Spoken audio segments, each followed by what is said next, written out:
Corona पर योगी सरकार के 3 महत्वपूर्ण जो फैसले हैं, यानी कि 1 साल तक नई नियुक्ति पर रोक रहेगी, 6 महीने तक हड़ताल पर रोक रहेगी, 1 साल तक कोई तबादला नहीं होगा। ये 3 महत्वपूर्ण फैसले उत्तर प्रदेश की सरकार की तरफ से इस वक्त लिए गए हैं और जिसका मकसद सिर्फ और सिर्फ ये है कि 1 साल तक हम कोई तबादला नहीं करेंगे, 1 साल तक नई नियुक्ति नहीं की जाएगी और 6 महीने तक किसी भी तरह की हड़ताल सरकारी कर्मचारी नहीं कर सकेंगे। जाहिर तौर पर इन फैसलों की जड़ में एक ही चीज है कि जिसका असर यह हो कि तमाम तरह के एनर्जी, हर तरह का फोकस कोरोना की लड़ाई पर रखा जा सके, ताकि कोरोना के संक्रमण की इस चेन को, जो कि बढ़ रही है देश के अंदर, विश्व के अंदर, प्रदेश के अंदर भी, उसको तोड़ा जा सके और ऐसे में लोगों की जिंदगियों को और आसान बनाया जा सके। जाहिर तौर पर ये 3 ऐसे बड़े फैसले हैं जो मुख्यमंत्री योगी आदित्यनाथ ने लिए हैं, जिससे यह साफ जाहिर होता है कि कोरोना को लेकर के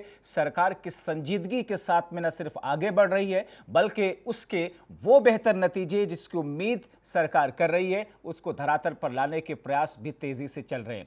और ऐसे में 6 महीने तक हड़ताल नहीं होगी उत्तर प्रदेश के अंदर। महत्वपूर्ण फैसला यह है, 1 साल तक कोई भी तबादला नहीं किया जाएगा। तबादले की नीति को शून्य कर दिया गया है। नई नियुक्तियां जो हैं वो भी 1 साल तक डिले कर दी गई हैं, यानी कि कोरोना के संक्रमण को देखते हुए अगले 1 साल की तैयारी मुख्यमंत्री योगी आदित्यनाथ ने उत्तर प्रदेश के लिए की है। इनका असर जमीनी स्तर पर जाहिर तौर पर बेहतर तरीके से दिखेगा। तो योगी सरकार का जो बड़ा फैसला है कि उत्तर प्रदेश में सरकार ने हड़ताल पर रोक लगा दी, यानी कि कर्मचारी हड़ताल पर नहीं जा सकते हैं।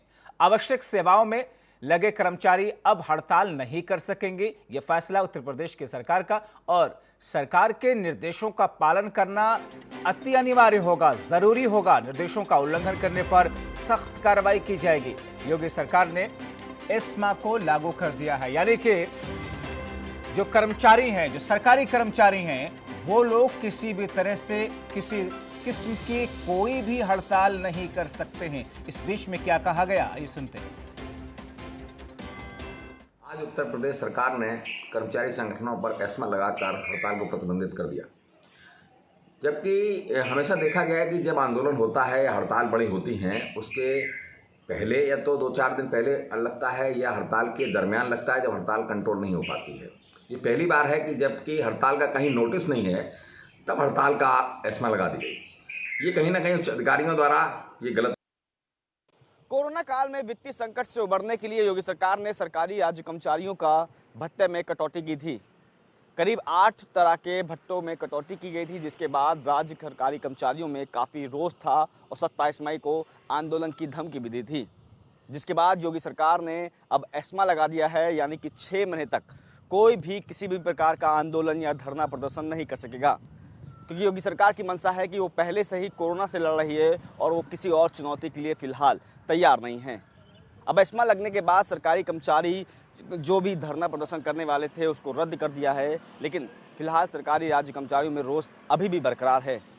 भत्ते कटौती के बाद सियासी ड्रामा भी काफ़ी रचा गया था। कांग्रेस तरफ से सवाल भी उठाए गए थे कि जो कोरोना की जंग में स्वास्थ्यकर्मी और पुलिसकर्मी लड़ रहे हैं, अपना 100% दे रहे हैं, आखिरकार उनके भत्तों में कटौती क्यों की गई।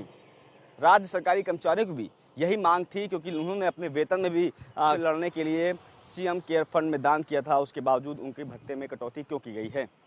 फिलहाल योगी सरकार की मंशा है, क्योंकि 1 साल के लिए पहले भत्ते में कटौती की गई थी। इसी के बाद से राज्य सरकारी कर्मचारियों ने आंदोलन की धमकी दी थी और 27 मई को आंदोलन होने वाला था, लेकिन अब योगी सरकार ने एस्मा लगा दिया है, यानी कि अब 6 महीने तक कोई भी सरकारी कर्मचारी या भी कोई भी धरना प्रदर्शन नहीं कर सकेगा, और अगर धरना प्रदर्शन करता है तो पुलिस उसे बिना वारंट के ही गिरफ्तार कर सकेगी। कैमरा पर्सन अमित मिश्रा के साथ गगन मिश्रा, 9 टीवी।